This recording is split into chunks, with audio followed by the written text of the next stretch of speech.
రాకతో రాయిలాంటి నా జీవితానికే జీవం వచ్చింది.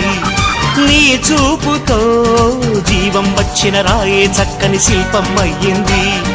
చేయూతతో శిల్పం కాస్త నడకలు నేర్చి కోవెల చేరింది. నీ నవ్వుతో కోవెల చేరిన శిల్పంలో నా కోరిక కలిగింది.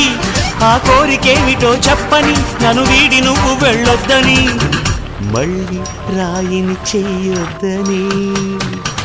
రపరప్పపారప్పారప రపరప్పపారప్ప రపరప్పపారపపారపపారపపారపపారప గమ గమ హంగామ మనమే హాయి చిరునామా, పాత బాధ గదిని ఖాళీ చేద్దామా. 1 2 3 4 I say hey, I say hey, hey, take it to the top of the shoe, then shake it all down, make your mind get free. Come down, check, sweet finesse, nevertheless.